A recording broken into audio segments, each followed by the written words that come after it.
OOCS into a wider galaxy, Part 116, not exactly hidden. You know something's been bugging me, Harold remarks as Observer Wu reads through the entire official report. Lala Harkle and Wu both glance at him, then look away. Lala because she's driving only a little bit off the ground and doesn't want to hit anyone, and Wu because he's reading, damn it. And that would be? You keep asking the exact same questions at every opportunity and running into the same answers. This implies that you expect your report to be read piecemeal and skimmed. Yes, Observer Wu says. Doesn't that bother you? It does, but there are good reasons to basically idiot-proof things. Unfortunately, it means a lot more work on the other ends so that the decision-makers can spare themselves a few moments of reading and thought. Or so that, if part of the report is released, then the average person can just pick up some random part of it and quickly absorb the most important pieces of information. But in order to put it in properly and legally, I need to ask the question that prompts the local version that fact over and over again. And that fact is, Lala Harkle asks, that non-human peoples are not in fact human. They have their own standards, morals, and considerations, and one must keep an open mind. Observer Wu states. That's it? She asks. There's at least one more, which is basically that the galaxy outside of cruel space works differently. Literally, there are entire fields of physics that simply don't function back home. That and a great deal of theoretical math or mental exercises are quite practical out here. Observer Wu states, it would be like if I told you about how it's possible to make fire that feels cold. Even if I'm scientifically, technically, and factually correct, you just reject the idea because it's absurd, even if it's true. So how do you get cold fire? The trick is that the fire isn't cold, it feels cold. What's the difference? Lala Harkle asks. The fire is still fire, but it's so hot it destroys any ability to feel the heat before you feel it, so you just feel cold. But that would take an insane amount of heat in a very small area that, oh, plasma shot. Nanapook say it burns them cold.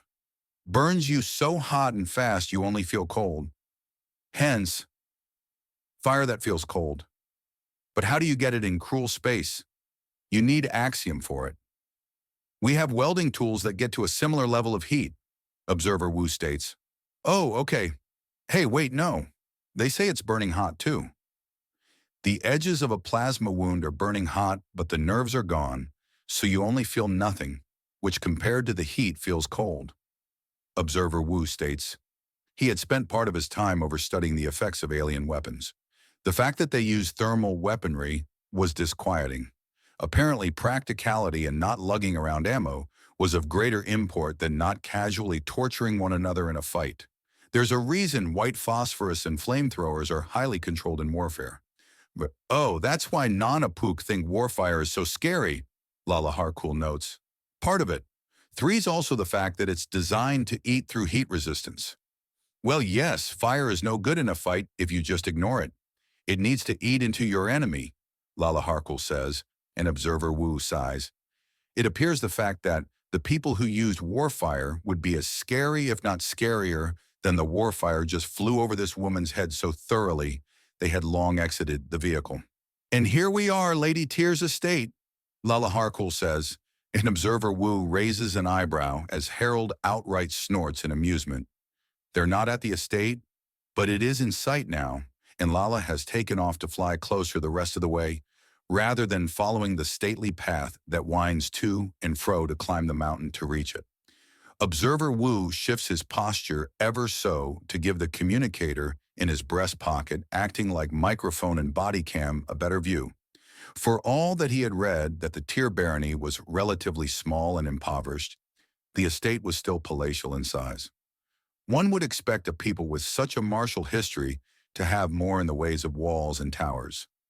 Oh, those are the better-looking ones, and don't you forget it. But a lot of nobles are more focused on their houses looking nice than practical. And it's not like a practical home isn't a nice one, Lala Harkle protests, even as she brings in the air car. You know, sir, I could have driven us. Harold remarks softly, leaning forward to whisper in Observer Wu's ear. I need to speak to the locals, and considering this one gave us a very frank look at an uglier part of Apuk culture, it was a good thing. And are we going to be showing them the ugly parts of human culture? Wage slavery in so-called first world countries, actual slavery in second and third? To say nothing of the, Harold whispers to him, and he turns back to give him a look. Just asking. Stop asking. Observer Wu notes, and Harold sits back again, a smirk on his face. Observer Wu gestures for him to lean forward again, and he does. I appreciate that you want to keep me honest, but you're wasting your time and effort. I will be both honest and frank in my duties. Devil's advocate, then. I have no power to tell you to do anything, but so long as I'm around, I won't let you slack. Regardless of what it is, Earth and her people's judgment is, it must be a proper one. And what is proper to you? What answer is the right one? Observer Wu challenges. One made with all the facts, not some of the facts, not the nice facts or the nasty facts or any other group of facts that is not all the facts. That is literally my job. You would not believe how many people literally do not do their literal job. Literally. I think you're too fond of that word. What can I say? I'm a talky sort. Harold finishes as they sit down. Already waiting up the short flight of stairs to the entrance is Baroness Uthtir. By Wu's reckoning, she's defiantly old money, but not at the obscene levels he had glimpsed on Centris. This was a woman who could easily trace her line all the way back to a time where wealth was nearly equal to divine right. Greetings, Observer Wu. I am Baroness Uthtir. Welcome to my home. An honor, milady. I will not be a burden for long. I merely wish to gain the broadest and most comprehensive understanding of how the Apic people view humanity from all levels of its society. I understand you have had a great deal of dealings with humans and would be well situated to explain. A great deal of dealings? I suppose that is one way of saying that I have taken a human man as my husband and cemented the loyalty and sisterhood of a battle princess with him. Also, you've recently had to deal with his grandfather being a guest in your home. How's that been going? Harold asks, and Observer Wu gives him a look, even as Uthtir outright laughs. Considering that he thinks he's being annoying when he worries over me about the eggs. She begins rubbing her abdomen. It's sweet. He's a sweet man and grandfather to my man. A little young to be a grandfather. Actually, a lot young. But that's normal for humans, isn't it? They're having grandchildren when they should be having younger siblings. Poor people. Ma'am, I think the medical practices of the Nagasha have skewed your perspectives a little. Observer Wu states, and she scoffs. It's the nature of a thinking being to find new answers to old problems. If you need sharper claws, you make a weapon. Need a more comfortable home than a cave? Build one. Want to be warmer? Clothing. Want to be healthier? Medicine. The healing coma is just medicine, with side effects, risks, recommended doses and everything. Even conditions that the medicine will make worse if it's not treated first, Harold states. That's right. I've heard that clones that are aging faster than normal will have the aging accelerated by each healing coma, unless a very expensive process is used on them. Which wasn't fun, let me assure you of that, Harold says, and it clicks. I'm sorry, we haven't been introduced, sir. I am Baroness Uthtir, current reigning noblewoman of these fair lands bordering the ancient and majestic dark forest. You are? Harold Armory Jameson, fast-age clone of Commander and Operative Herbert Jameson of the Undaunted Intelligence Division. Really? Yes, really. I thought all those clones were babies. I was the first one found, as a full adult, and in case things were about to get wild, Herbert did a memory copy into me. So now here I am, a full-grown clone of a man de-aged into a kid entering his teens, Harold says with a bit of laughter. Life's funny, isn't it? It is. I do hope you're well and balanced. Fairly balanced, speaking of. Is your battle princess sister available? It's been a little bit since I've been in a fight, and I'd like to correct that. She glances past him and huffs in amusement. Where's your team? Otherwise, I cannot condone attempting suicide. Well, we got my runners left and right, Harold says, slapping his thighs, then holds up his fist in a pumping pose. And I got old left and steady right. Between the five of us, I think we have this locked in, he says, and Uthtir starts laughing and has to cover her mouth. She takes a bit to try and calm down, but when she looks at Harold holding the same pose, she dissolves into giggles again, and again. Lady, it's not that one-sided, Harold says, and Observer Wu sighs. You know, I think I would like to see this. Baroness Uthtir says, if I can get her over here, are you really going to fight a battle princess? It's one of the main reasons I was looking forward to Serbo. Herbert is the sneaky, diplomatic one. I'm the warrior. I want some war. Please. Considering the rumors that have come out of Centris about what your brother has gotten up to, Uthtir considers with a smile. Observer Wu, would you mind if we spoke with your bodyguard having his fun in a nearby garden? This way you would also be able to see how a battle princess goes about her business. I would be grateful. Thank you for your generosity and hospitality. You brought the day's entertainment. You don't need to thank me. Entertainment? She figures I'll either get my butt handed to me, and it'll be a comedy, or I put up an actual fight, and she gets an action scene. Either way, she wins. Correct, if there's anything being in the hot seat of politics has taught me, is that the best moves do not a losing outcome. Uthtir says. Their fight could boil over and cause some... Observer Wu pauses, reconsiders the things he's seen Harold do, and shake his head. Make that all the property damage. What kind of fights has he gotten into? I've brawled with primals, Harold says. We have it on record. Although this will not go the same way as your first fight with Lady Thessalia, Observer Wu orders. Harold gestures towards Baroness Uthtir. I highly doubt the good Baroness will let me plan that kind of firepower in her gardens, or that I could subvert the local satellites so easily. Thessalia gave me time to prepare, and still treated me like a plaything. This record of him fighting one of the 4 ladies of war. Could I have a copy of it, please? Something to watch with my husband, sister, wife, and grandfather-in-law would be delightful. Of course, I have no problem with it. That was the kind of fight where just surviving it is a feather in your cap. She played nice and gentle with you every step of the way. If she wanted you dead, you would be dead. Sir, please, for my dignity, if nothing else, Harold fake whines.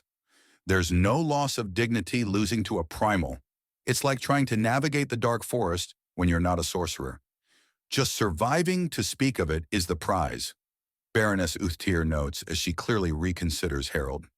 Yes, I'll call her over and tell her to bring friends too. Sorcerer or not, this should be a fight and a half. Harold eagerly cracks his knuckles and rolls his neck. He's going to have some fun.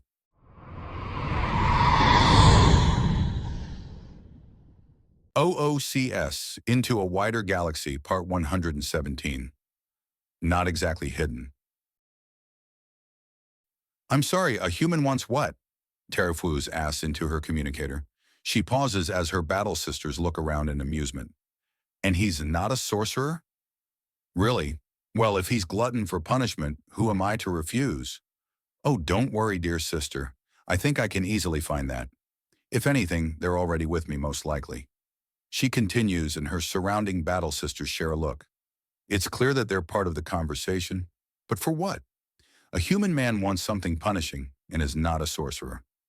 So it's not one of the ones they're more familiar with from the village. All right, see you soon.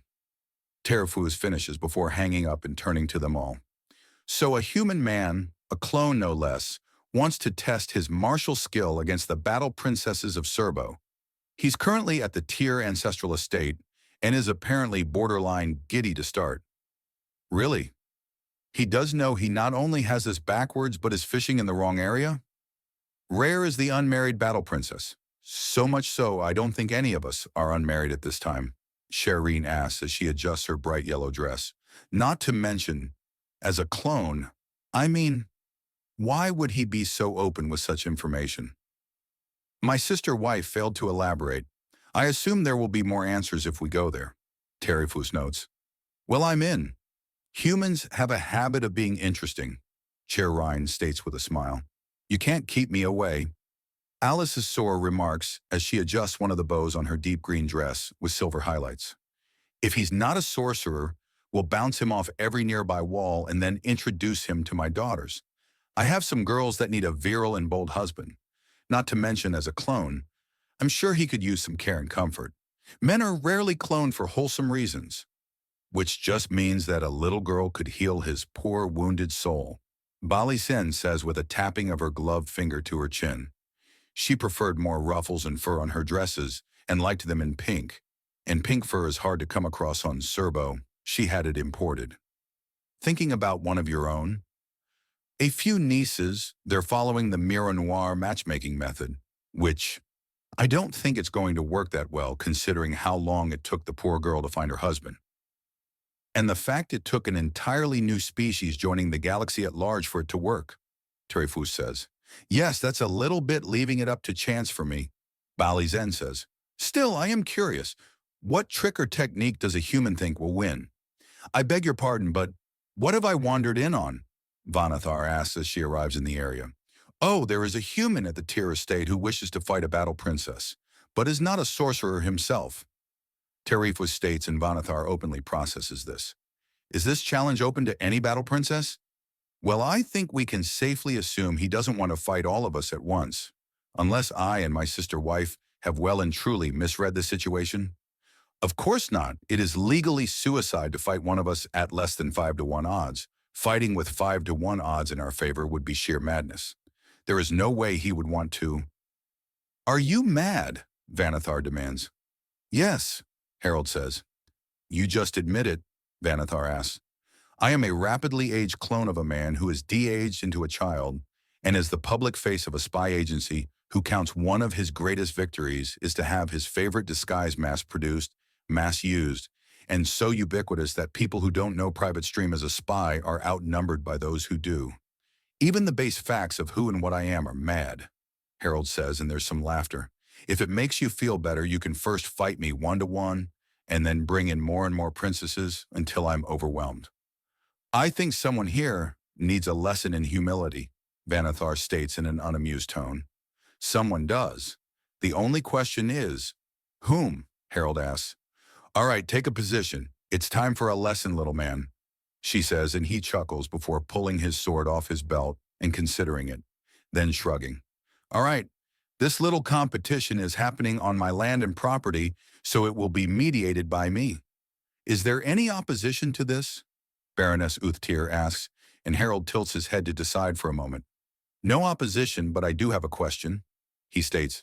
If you're going to ask if there's any place you can put that monster sword once it gets disqualified, then I can hold on to it for you, Vernon calls over.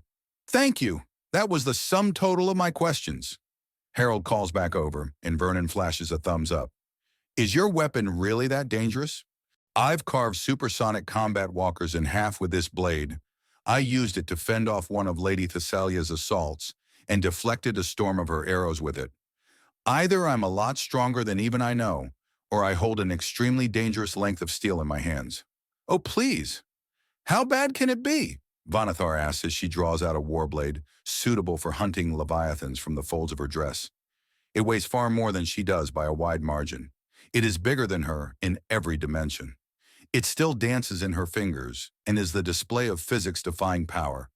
Ends with the razor-sharp end of the warblade, a finger's width from Harold's nose.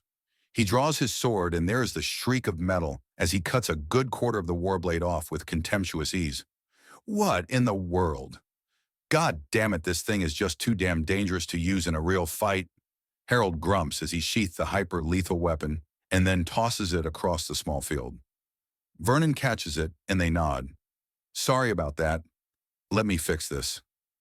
Vanathar says nothing as Harold grabs the piece of her weapon he just sheared off and sticks it back on. There is a flow of axiom, and then it shifts. Her warblade is intact again. She then tucks the weapon back away.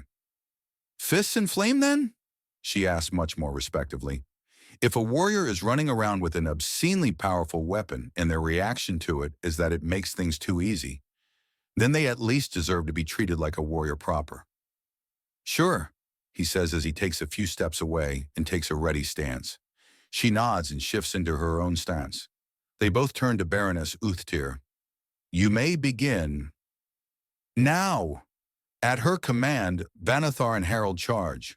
They both wind up for an attack, but Harold's is a miss so massive that Vanathar cannot believe it. Then as the momentum carries him over her blow and he slams a knee into her face, she suddenly can. She grabs onto his leg to try and slam him, but he catches himself on the ground rather than be slammed by it, turns himself quickly, and throws her a distance away. Then he hops back up into another ready stance. She then spits out a sudden stream of warfire, and his physical presence starts to glow white, with the greatest brightness coming from a patch on his left shoulder. He catches the warfire and begins to press back against it. The green fire falters only a little, and only for a moment when she sees what he's doing, and he keeps it up until he's in arm's reach. I need to actively feed my brand to keep the warfire from cooking me. That's a powerful bit of nonsense you girls have mastered, he says, and she grabs his wrists and forces them away. His face gets a full blast of green warfire, but he pumps so much axiom into his brand that he's unharmed, but his clothing is burning away. And you don't think protection from such a powerful force isn't a powerful bit of nonsense in its own right? She asks, and he shrugs. Something like that. Now then, shall we? He asks. We shall, she says politely, then knees him in the stomach hard enough to lift him off the ground. She gets the top of his head slamming into her face in response. Can you hear me? The Empress asks the tree behind the bench. If you can, I would like to speak with the elder Koga. There is a quick bit of movement as Daiju drops out of the tree he had not been in moments before and sits next to her. It's a good thing my office has vases, tapestries, and tasteful portraits rather than plants for decor. Family photos are always an excellent touch, Koga replies, and the Empress smiles. They are indeed. I also happen to have my first mission for you. It's a little close to home, but a good one to cut the teeth of your newest students. Is this related to the concerns of Lord Garan? You fear the aid of his guard, and the Barless will not be enough? Not as such. I want a full readout of everyone trying to push things. My own intelligence has either decided that I'm paying them too much, or we have some unusually tight-lipped people. Either way, I don't like not knowing who's stirring the pot. Too many cooks in the kitchen is a bad thing in a mere kitchen. In planetary politics, it's exponentially worse. To say nothing of not knowing who the chef in question is. Correct, she says. So do we have a starting point? Or do we simply head to the capital of Garan and begin observation? Daiju asks, and the Empress nods. Fair enough. Don't think that just because this is a good training mission that it's not important. The Barleys and Harkul may be a petty example of such, but families fighting each other are far from uncommon on Serbo, and what's happening there suggests we may see some soon. An old and wealthy family reduced to a single failure point. All his wives are near guaranteed compromised, none of his heirs of age to take up his responsibilities and therefore vulnerable. Old contracts and agreements have been allowed to decay and expire due to the other side refusing to renew them. The man is staring a coup right down the barrel, and if he flinches, they will pull the trigger. His first move was to subtly try to increase his own forces, and he sharpened his senses to find any danger before it can strike him. What is the true mission? Do you just want information, or do you want the Garan family preserved? I want to see what you and yours do in this situation. Everything else happens as it does. The Garan will not be the first or last family to rise and fall during my rule. However, if the other sides take things too far, inciting full war, I will know, and I will not be pleased. Why do you not interfere more? It's a balanced young ninja. The games of the nobility distract them endlessly and provide wealth and strength for Serbo. They are so dedicated to being the best they can be in competition with each other that my world is strengthened, the Empress states. However, I will admit I do not like their games. I stay out of it for distaste as much as keeping it balanced. But how is the situation still balanced? Are you implying that those that refuse to renew their contracts have kept all their profit and gross domestic production up to the same lies despite cutting out a trading partner? Daiju asks, and she nods. There are a great many ways to harm another person, especially in politics. The Duke Garan I can trust to solve the financial issues presented before him. He is a savvy businessman, far from a fool, but he is not a warrior, and his enemies are on all sides. Again, you are implying that you want us to directly aid him. Am I? Or are you reading too much into the simple facts of the situation? She asks him, and he narrows his eyes. You are either naturally very hard to pin down or angling for plausible deniability with a near religious fervor. Either way, it's clear what you are at least implying you want. Whether you'll ever admit to it, I don't know. I thought a stealth warrior would appreciate some subtlety, the Empress asks. Subtlety in actions, not in directions, Daiju remarks. Okay, fine, Mr. Ninja. Directly then, there is a risk of assassination popping up among the nobility of Serbo again. Stop it. There are lines and limits, many of them self-imposing in the games of the nobles. But if this line is crossed again, others will try straining at their leashes more. And if they break out, then the blood will flow thick. And if they do snap their leashes, it doesn't matter how fast you move. They will slaughter each other, and that will encourage others. And that will encourage others in the colonies where my grip is weaker, the Empress states. I don't like interfering directly, or even directly state when I'm interfering. But please stop the nonsense up ahead. All right then, we'll watch things around Hart Goran and the Goran Duchy. Incidentally, how do you think Harold's little brawl with your battle princesses will go? Amusingly. Fair enough.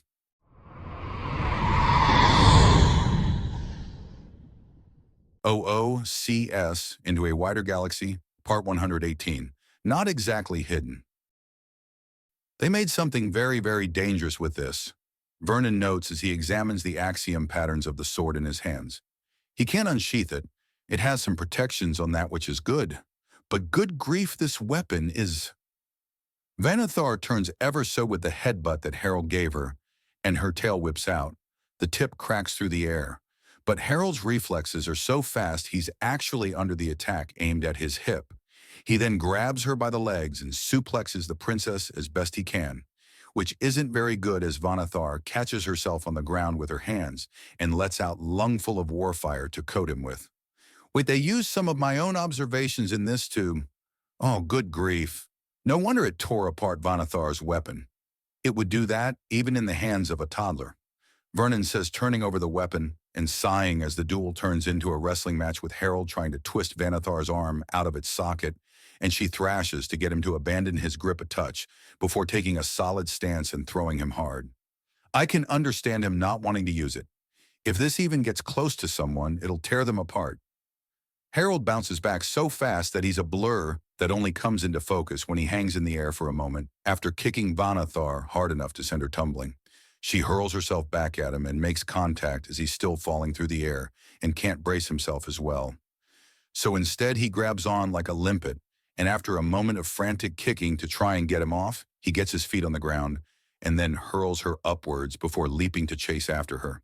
So he's taking this to the sky. Classy, but not really the best for showing off beyond the initial throw and jump. So do you have a favorite? Daiju asks his unaware host. And there is a sudden scramble as the Duke's bodyguards scramble for their weapons, as the Duke himself suddenly has a thin knife out and ready. Daiju takes a sip of his tea. What? The skulls. Do you have a favorite? Mr. Koga, what are you doing here? Wait. No, there's something off. It's slight. Who are you and why are you impersonating the sorcerer Koga? Well spotted. I'm his grandfather. Koga is the clan name, so in a sense I am Mr. Koga, although Koga the Elder. And why are you here? There are concerns. With the events unfolding here in the Goran Duchy, the Empress has concerns that assassinations might start becoming a fad again. She's asked me to get in the way of that. Cultural and economic competition is all well and good, as is displays of who has the strongest army. It all makes Serbo stronger, but bullets out of the blue, knives in the dark, poison in the chalices? Not so much. I see, Hart Goran notes as he sheathes his knife, and this signals his bodyguards to lower their weapons. Most do so only grudgingly. I assume you woodwalked in? I did not, which is why we need to speak. I found numerous gaps in your cameras and flaws in the patrols of your guards. I approached from Alarush City, more accurately from West Side Rentals, where I've rented out a small air car. It's parked 2 streets down from the entrance to your estate's eastern garden. Daiju says, holding up the temporary license for Hart Goran to quickly examine and make note of the business stamp that signifies it's from his province. I see, so you found numerous holes in my defense. Already, Hart Goran asks. All business, and there's something sharp behind his eyes. Koga likes that look. If this man survives, he'll be a living blade among the nobility. cutting away anything foolish enough to harm him and his, but swinging with deadly intent and deadlier precision at any greater foe. Your family's art is leadership and command. My own has been survival and stealth. Now, if you have some time, I'd like to first go over how to tighten your defenses and a few tricks I know for vetting out potential spies and traitors in your midst. They're fairly good at improving a lord's lifespan. But nothing's foolproof. No, what I suggest won't protect against a sudden betrayal of a formerly loyal general suddenly assaulting the place you're staying at. That was specific. I was being specific. I haven't had the pleasure of meeting the man directly, but there are things about you that remind me of a lord my family once served in the past. Hopefully you don't find the same end he did, which is why I warn against potential betrayal. I see. So your clan served someone like me? Yes, but not in the way you think. The Koga clan was not a single monolithic entity. We were a large family with shared values and skills we passed from one to another. The children of the Barlas and Harkle, for instance, are more or less Koga adoptees at this point. And while they may or may not take the Koga name, even those that do won't speak for the entire Koga clan, if that makes sense. Not a political or a fully unified entity. We're peasants. We focus on staying alive, not personal power. We have history, skills, and goals. But we're not undone unless we are all undone, and if you cut a single tree in the forest itself still endures. All the more appropriate considering that your branch of the Koga is part of the Dark Forest. Indeed. Now, if you don't mind, I would like to start on tightening up your patrols and adding a few more cameras to spot incoming trouble. Of course. And that one. Hart Garan states, pointing to a single skull 3 down from the corner of his wall. She was one of the survivors and admitted to being one of the major pushers for using the mines that killed my family. That must have been cathartic to put her up there. It allowed me to forgive myself. For me, the sound of forgiveness was screaming, then silence. But it left me cold. The screaming turning to silence. It was the moment I was completely and fully who I was. Vengeance was over. I had to do everything my mother, father, aunts, uncles, grandmother, grandfather, great-aunts and uncles, and great-grandmother did. Childhood was over. Work had begun, the work of hundreds, all for me. I'm flattered that you trust this with me, but why? It's not a matter of trust, but assurance. Assurance that I am taking this seriously, that despite my youth, despite being a man, and despite not being taught the ways of my own family, I still stand. The Garans still stand while I do not know the old ways. I refuse to fail them. Daiju smiles at this. This will be a fine job. Trying to avoid the heel of her dainty-looking shoes stabbing him is harder than it looks. Vanathar is very skilled in the air. Quick bursts of warfire to work like a jet so she can bring her everything to bear as he slaps her, attacks away, catches a few, and then tosses her away. A whip crack sounds out as he snaps his feet down to launch himself higher again to stay in the air. He twists and dodges green fireballs hurling themselves at him. There's another crack as he slams his feet off the air itself and launches himself at her. He's left crashing through a trail of rocket warfire and turns it into a roll to reorient himself. He then slams his feet down to jump off the air again, then vanishes partway through with a powerful teleport. Vanathar barely has time to turn and behold the attack coming. Before his heel slams into her, she reflexively dodges, but it's not enough. His foot slams into her shoulder with an axe kick that sends her tumbling down through the air. She lands strong with a wide stance, but is stunned for a moment as her mind tries to catch up to just what was going on. She's not fast enough as Harold launches himself at her. To her credit, she sees it coming, but just after he slams his fist into her face, the sonic boom catches up and she bounces hard off the ground, winded but otherwise unharmed. Her eyes as wide as saucers as she tries to figure out just where in the hell he found that speed. "You all right, princess?" he asks in an amused tone as he leans over her and then dodges a small dart of fire she spits at him. "I'll take that as a yes." She rises up and gives him a look. "Yes? Where did that speed come from?" "I've been ramping up the whole time," Harold says. "So do you still think I'm in over my head?" "I never said that. I said I think you needed to learn humility." "I recall it means much the same thing," he says. "So, care to keep going? Or would you like to call a friend? I think it's time I take you seriously, you impudent little man. I was trying not to hurt you, but it's clear you're capable enough, she says, and he nods as she taps a jewel on her dress. And she is clean and in a straightened dress in a moment. Now then, it's no longer time to teach humility, but to test a warrior. Ah, good, I was starting to wonder if the reputation was undeserved or something, Harold remarks. All right, if you're ready for round 2, Baroness Uthtir says. I am, Harold says. As am I. Vanathar notes. Then begin, Uthtir calls out, and both of them blur to attack each other. So while you may be content with there being a small human settlement on your homeworld, are the rest of the Apuk?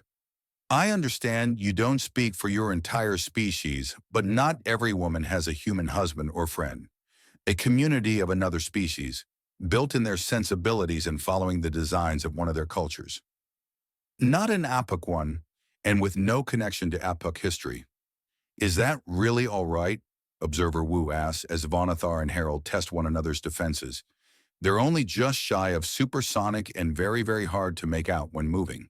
So it seems like their arms have nearly vanished except in brief flickers where one or the other is swatting away, blocking or deflecting the blow from the other. Probably a lot less than you think. We Apuk are a very powerful people, and we know it. While not all Apuk are professionally warriors, we all dream of it as little girls. Unless a lady has had a particularly troublesome life, then you can be guaranteed that she thinks of herself as secure. The battle princesses may be the best, but that doesn't mean the average Apuk isn't better. Uthtir explains, as Harold catches and holds on to both of Vanathar's hands. Her fingers flick out, and a blast of rocket-worthy warfire blinds him, pushes him back, and most importantly, breaks his grip. I see, Observer Wu says, as Harold rubs his eyes but still weaves out of the way of a brutal kick that produces a supersonic whip crack with its speed. So we're not concerned, especially as your species has so many men. As far as most women are concerned, a human settlement just means more potential boyfriends, and them being sorcerers, universally sorcerers that are somehow gentle, no rampage beforehand. It seems unreal at that point. Uthtir notes. You need to understand something. If Harold was a sorcerer, then all the other battle princesses would be facing him at once, and they would be losing. Because a sorcerer controls the battlefield, and they attack in directions and angles not easily defended from. Learning fast, never forgetting a trick, and very, very vindictive. Uthtir explains before there's a sudden snapping sound and scream. Harold steps away from Vanathar, who is giving him a dirty look as she holds her left arm oddly, and then with a crunching sound and a choked-down scream of pain, she twists it back into its proper position. Sorry, I thought you were going to block. It was an attempted deflection. Ow, Vanathar says as she holds up her hand and clenches it a few times. She visibly pulls at the axiom and then keeps pulling. Then she rushes him. There are explosions of warfire, and the whole area is coated in a heat haze. The garden turns dark and starts to grow, and then not grow in rapid sequence as Vernon moves fast. Multiple green explosions with white sparks emerge erupting, though the heat haze until wham! The sound is like a boulder shattering against steel plating, and the explosions stop. Vanathar slumps forward and into Harold's arms. Shit, I think that might have been too much, he says before looking around. Is there a medic near? Set her down gently, I've got a nursing license. Uthtir says, rushing in and quickly prying open Vanathar's left eye after Harold places her on the ground. All right, it's following. I think she's just stunned and... Uthtir is cut off as Vanathar sits up and then moans while clutching at her head. Sorry, I didn't mean to rock you that hard. Harold notes and she looks at him, then huffs in amusement. Well, you did. I'll consider this you winning. I need a cool drink and a lie down on something soft. Help her to a couch, and I officially call this match as a win in favor of Harold Jameson. Good, next will be 2 at once. Just 2? Uthtir teases. Oh, what the hell? I'll fight all of them at once. No, you won't. I do not condone suicide or homicide. You're worried about both? I'm not sure if you're just a really good fighter or somehow able to fight better depending on how well your opponents fight. If it's the former, then it's fine. If it's the latter, then the more we send at you, the greater risk it's all it. Uthtir states, "Thank you. But in all seriousness, I'm just a really good fighter." Well, I'm glad you can at least recognize that. Imagine someone being humble when able to knock out a battle princess. What are you kidding? Humility makes a fine trait for a warrior, especially if they're trying to talk their way out of fights with a belligerent, and then when they insist they just mop the floors with the idiots. Mop the floors? Uthtir asks. It's a reference to sending people skidding over things so their clothing accidentally cleans floors. Vernon calls out, "Oh, are you going to try and mop my garden with battle princesses?" Maybe, Harold asks, rather than says. Clearly he's looking for the right answer. "Oh dear, I think we'll have to move where the next duel takes place." Probably.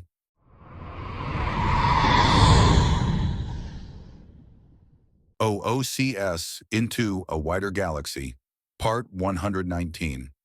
Not Exactly Hidden. "So still just one?" Harold asks as the delicate-looking woman with pink highlights in her blonde hair, wearing a bright pink dress with pink fur ruffles and lace on it, steps out to face him. "And you are?" "Bali Zen, and you're clearly not taking this seriously enough," she says, and he shrugs. "Time for some humility. Time for you to learn a very simple and very important fact." "And that would be?" "No defense is perfect." "Oh, I'm aware. I'm very aware," Harold says. "Clearly not. Vanathar is too kind. I will show you why battle princesses are feared," she says, and Harold raises an eyebrow at the blatant threat from the small, dainty-looking woman with a high-pitched voice. "Prepare yourself." He takes a wide stance, knowing for a fact that, "I will not consider any damage to my garden acceptable." Uthtir calls out, and both nod. "Very well then. Begin." Bali Zen is on him in half a heartbeat, fists coated in green warfire, flecked with white sparks slamming into him. She's focusing on his left side, where the undaunted brand is. Her fist slams into it, and it starts to tingle. Funny thing about these kinds of defenses, they're good, but they have a weakness. Yeah, they don't just fail, they fail big, Harold acknowledges, as he gives the woman a trio of body shots that start to take her off the ground. Warfire-enhanced kicks to his side make him back off. All the energy they use to try and protect you eventually overwhelms the design, which overwhelms the flesh.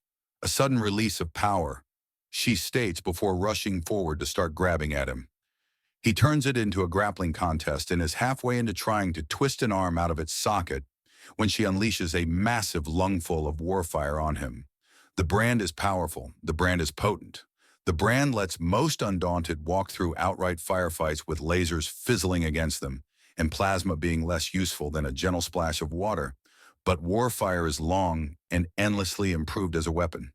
Even to this day, the Empress seeks brighter and stronger flames and encourages her battle princesses to make stronger fire, to use it in novel ways to improve and modify its aspects so that the inner fire of the epoch grows in all ways.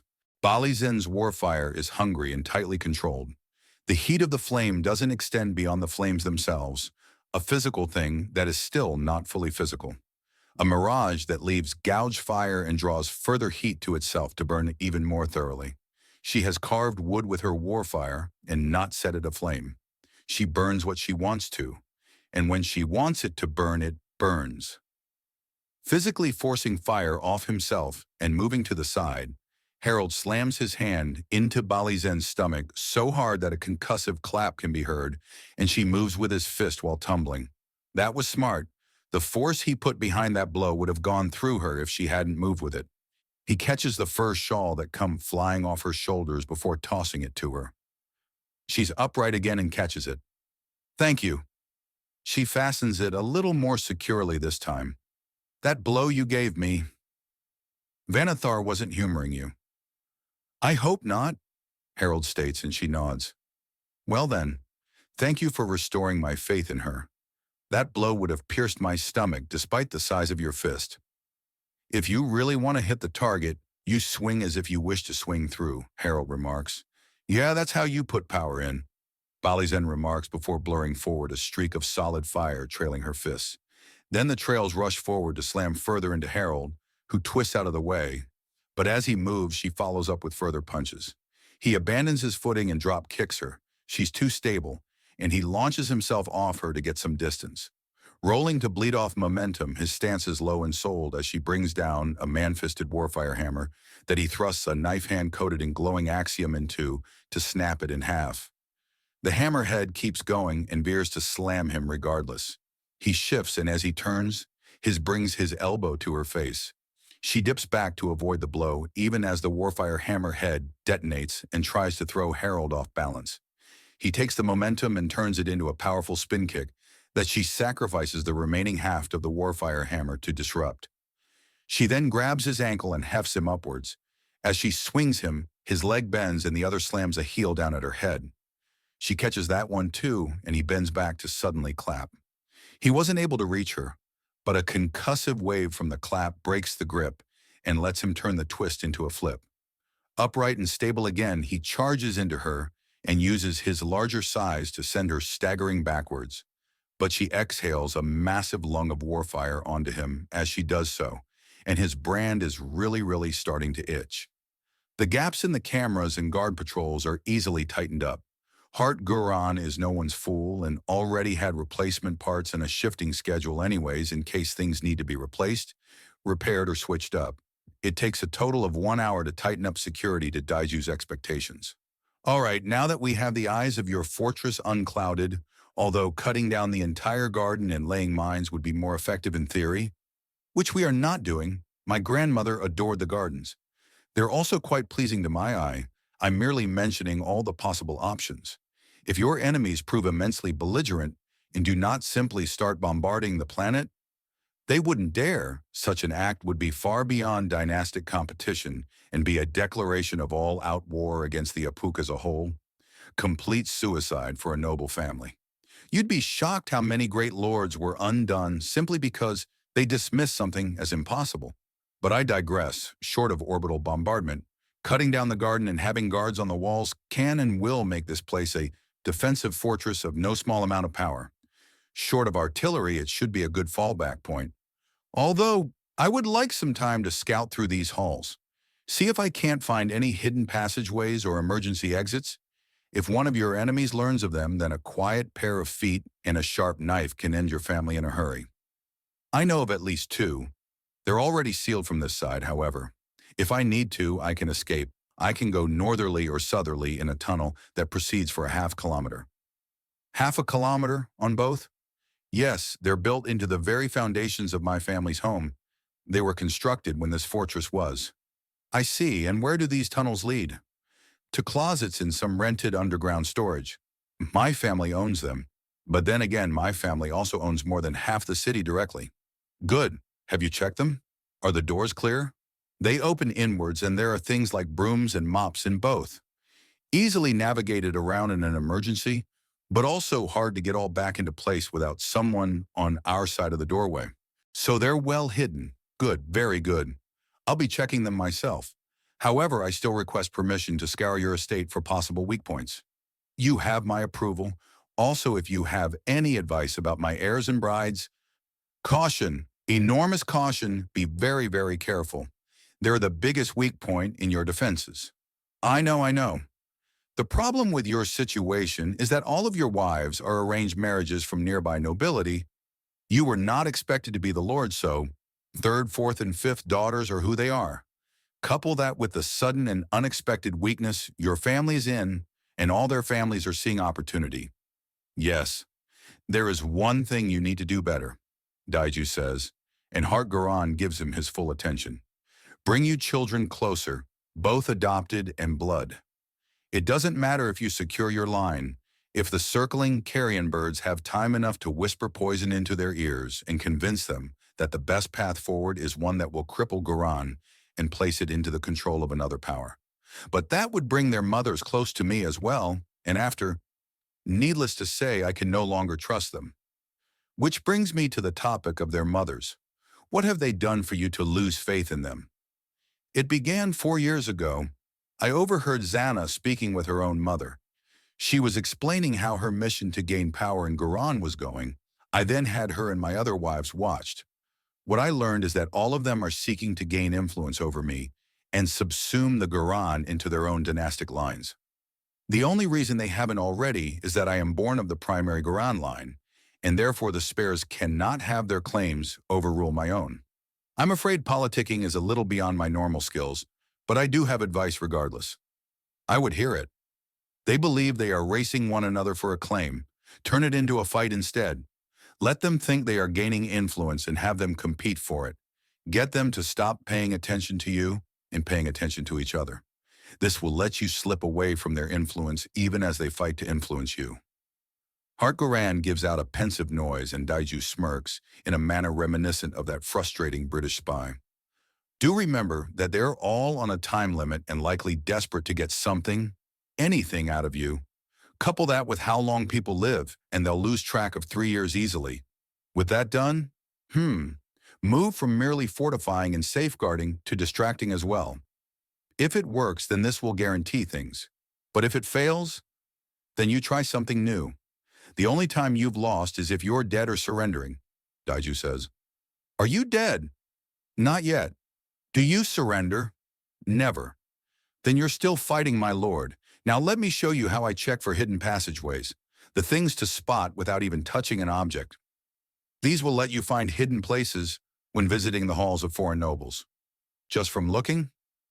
Well, spot is perhaps the wrong word, but saying you sense it makes it sound more mystical than it already is.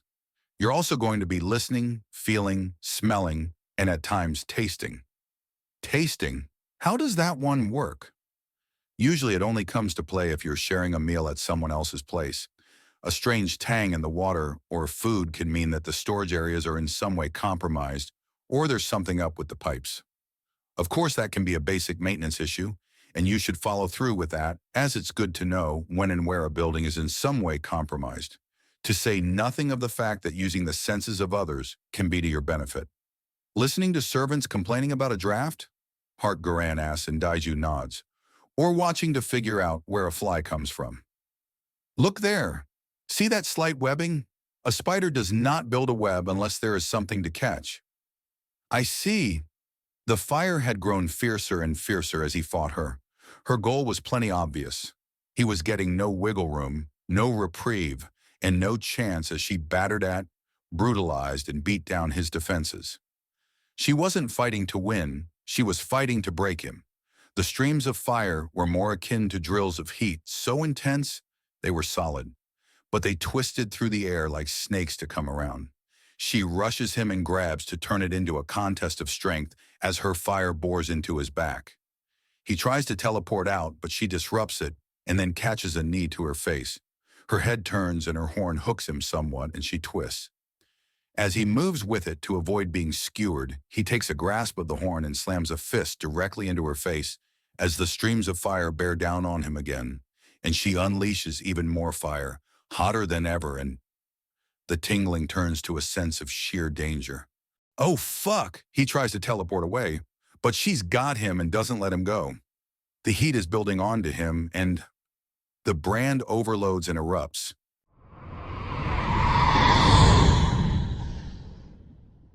OOCS into a wider galaxy, 120.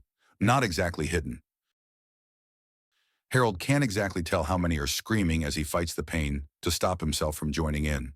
The brand overloading caused not only a physical explosion, but a null detonation. So it was only sheer fucking grit keeping him standing. The left side of his face is burned and he can't see out of his left eye, so he turns his head to try and assess the damage as Bali Zen struggles to rise. The null is clearing fast, and he can see bone, burnt flesh, and his arm is hanging on by threads. He hears movement over the ringing in his ears and the screaming, and he turns to see Vernon walking up with an expression of absolute concentration. The null is mostly clear, and Vernon is already working. He grabs the most solid part of Harold's arm with his right hand and puts his left on his chest. Try not to scream. Way ahead of you. Harold grunts out and Vernon nods. It starts as a whisper and then grows into a roar.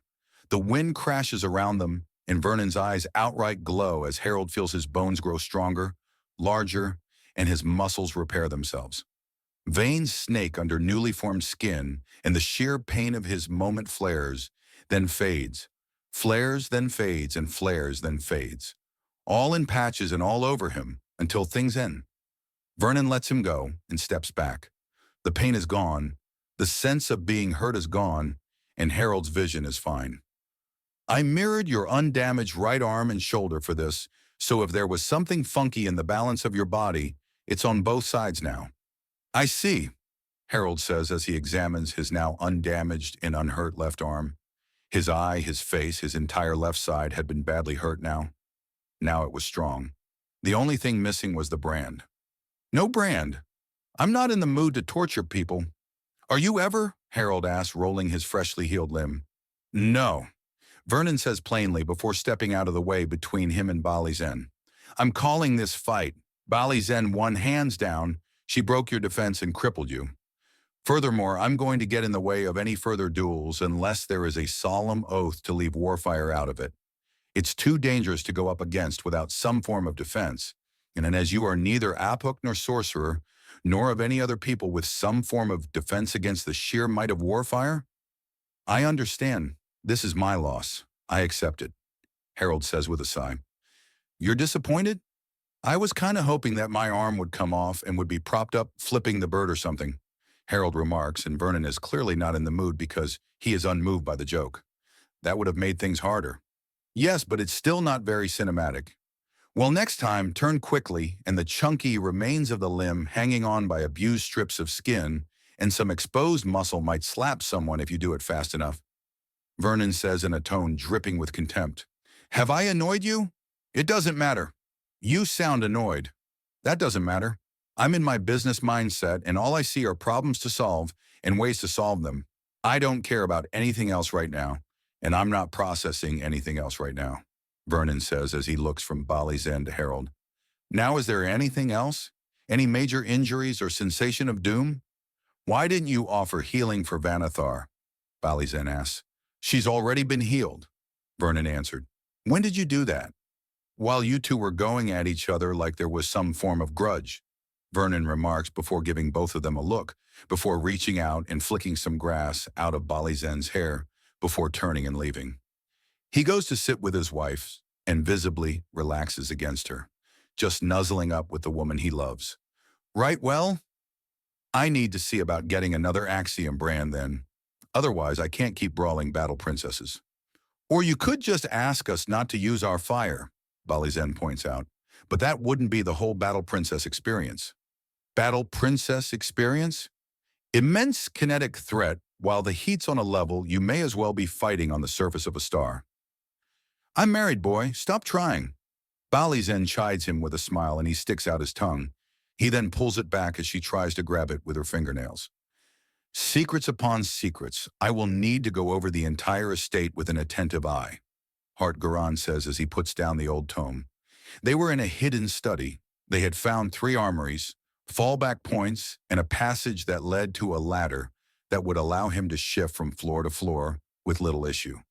So much was nearly lost. Good reading? Slow reading. Cinder tongue may be the oldest native language of Serbo, but it's evolved in the many, many centuries since this tome was penned. This is a much older dialect. It's generally called Classic Cinder tongue, only because fools think that speaking in such a manner is somehow more refined and not overly formal and indecisive, Hart Garan notes before considering. But sorcerers know all old dialects, don't you? Old memories held by the forest. Yes? So you can read it clearly? Yes, I can. I scanned the pages over your shoulder. There was a bit of a distortion on the writing surrounding the names of a few people. It used to be a polite way of saying you outright hate someone without being direct about it. Really? Writing someone's name sloppily in the records implies you care not for them in the slightest, Daiju says, and Hart Garan scans the page again. Ah, yes, there were some issues a few generations back. I know whose journal this is. My great-grandmother. She despised her brother's wives, thought none of them were good enough for a Garan. Was she right? Maybe. Great-great-uncle Klin Garan faded into obscurity. He lived peacefully before passing on in an accident while on vacation before I was born. He was a house husband. Great-grandmother believed that noble blood means we must be more. Hart-Garan remarks before taking a deep breath. Still, I must pay attention to these hidden chambers. It would be all too easy for an assassin or spy to use these for a dead drop or a hidden base while waiting for me. True enough, they're also to your advantage. It depends entirely on who knows about them, which now includes every sorcerer, blade of grass, lump of fungus, and random animal of the dark forest. Hart-Garan states his tone is bland, but his presence is upset and churning. Yes, and you've likely wondered why I chose not to go to the dark forest after your village formed. I understand fairly well. There are implications, terrible ones if you become a sorcerer, and for all that sorcerers are feared, it's not fully their own power. Sure, your enemies will fear you, but unless there is never a generation without a sorcerer, then the Garan will have a glaring weak point. Yes, I must do this myself. Not necessarily, Daiju remarks, and Hart-Garan gives him a careful look. What you need is someone you can trust, fully trust to have your back. Your servants are loyal, and your wives are suspect. You need a first wife you can bring against them, to whip them into shape. But it's not that simple. Hart-Garan begins, and Daiju withdraws a large piece of paper he starts to fold. I must do this myself. If I cannot restore the strength of the Garan, then I am soon to be. Daiju finishes folding up in his fan and starts tying twine around where the handle will be. Soon to be torn from your seat of power, if you can find nothing and no one. Your wives each have vulnerabilities you are not taking advantage of. You forget your heirs. Heirs influenced by my wives. Heirs you have pulled away from. Influence them back. Be their father. Without family, your line dies. They're all tainted. All of them turned against me and... Whap? The paper fan smacks the belligerent noble up the side of his head. What was that? Daiju opens the fan to show the kanji. Crudely, it translates to stupidity begone. Now, do I need to apply it again? I am willing to strike as many times as it takes to exorcise this bit of boneheadedness from you. Excuse me. Your family is on the brink of extinction. You are the patriarch, and it is your duty to bring your family back to greatness. Rally anyone and everyone with even a single drop of Garan blood to your cause, and bind them to your banner. Rally, prepare, and present a unified front against any and all that would so much as look at you cross-eyed. It's not that, Hart-Garan begins to say, and the fan whaps him in the side of the head again. I am going to do a scan of the city, see if you have enemies at your gate. While I do this, I want you to raise your banner and call your blood. Your family was nearly exterminated, but it's already coming back. There will be nothing to protect if you can't rebuild the Garan, and neglecting it will not rebuild it. I'm not neglecting my... Hart-Garan gets the fan again. Bring them here before the day is out. I go now to observe your city. And if I don't? Then I tell the Empress that you have surrendered already and she must prepare for the death of Garan, Daiju states. But what was the greatest loss when you lost your family? Was it how bad you felt? Or was it because there were so few Garan left? If you don't rally them, there will be no more. Enough, Hart-Garan says, his left eye twitching. I will contact them. Bring them here. Keep them here. Teach them. Make them proper Garan. Turn the treacherous against each other. Reinforce and restore the loyal. If you don't do these things... I get it, Hart-Garan says, pulling out his communicator. I'm making the orders now, whether I am ready or not to... Go. Go and do the sweep of the city. Show me how closely the carrion birds circle. Daiju nods, then is gone in a woodwalk. Was it necessary to overwhelm his defensive brand? Observer Wu asks Belizen. Yes. Harold calls over from nearby before returning to his setting up his next appointment with a burning hot brand of Kutha. As such, Observer Wu only gives him a slight glare and then turns back to the battle princess he had been speaking with. I'm not certain as to why you think this is an issue. He was healed in moments, and even if he wasn't, we would have had time to staunch any bleeding and get medics here to save him. Couple that with healing comas and cloning, we could have easily. Pain is a powerful teaching tool, and it was clear that he had picked up two very wrong understandings from his fight with Vanathar. And those were that fighting a battle princess is easy and that warfire is easily defended from. Vanathar is relatively gentle and was not trying to hurt him. She barely used her warfire beyond a visual block. She's a tricky fighter, not a powerful one, at least not powerful in battle princess circles. You were afraid of him getting the wrong impression. Humility is a powerful and important virtue, and it's clear he has nowhere near enough, Balizen remarks. Hopefully getting your arm nearly blown off is a lesson. Never. I will fight like a beast, even with parts of me as food for him, Harold calls over. No, you will not, and I will hog-tie you with dark forest vines if I must. Vernon calls into the conversation, revealing that everyone in the general area was able to listen in and add to things. That's the kind of attitude that gets warriors killed before they can truly find themselves. I consider it akin to parenting. I can be harsh but fair. Vernon, can I have my sword back, please? I'm not going to let you murder a battle princess, Harold. Is his sword really that deadly? Balizen asks. I've been understating it. A toddler could slay a leviathan with this. Vernon calls out, holding up the weapon.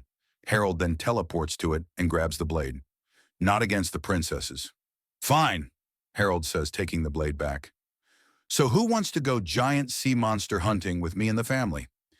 I'll let you try out the sword. Can we invite our own family?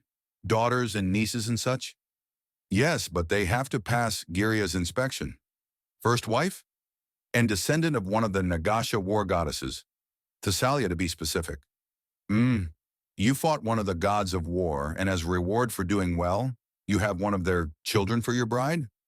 When you put it that way, it sounds more impressive, Harold remarks smugly. False humility is a poor fitting suit on anyone. Balizen notes before considering, You're not in need of another bride, you're in need of a proper parent. Excuse me? I'm saying you need a proper warrior for a mother to whip some humility into you. Otherwise, your strength will just hurt you even more. What are you volunteering? Harold asks, and she smirks. I wasn't, but if you're still so smug and certain, then I will. Young man needs some discipline. Ma'am, he is a fully grown adult, Observer Wu says, even as he types furiously into his communicator at the sheer strangeness of what's going on. And he's less than a year old, Balizen remarks. How do you know that? Harold asks. I told her, Vernon states simply. She wanted to actually understand you a little before fighting you. I see, Harold says. I'm not up for adoption. Legally, no. Otherwise, yes, Balizen states. No. Yes, she replies with her hands on her hips. She has empty nest syndrome. Run! Miro Noir calls out and Harold vanishes in a teleport. Miro Noir, I do not have empty nest syndrome. My nest is perfectly full and your little girl has moved out into her own apartment just last month. She could come back. You do realize that Harold is going to be leaving with us after we're done her on Serbo, I hope. Observer Wu notes and Balizen then looks contemplative.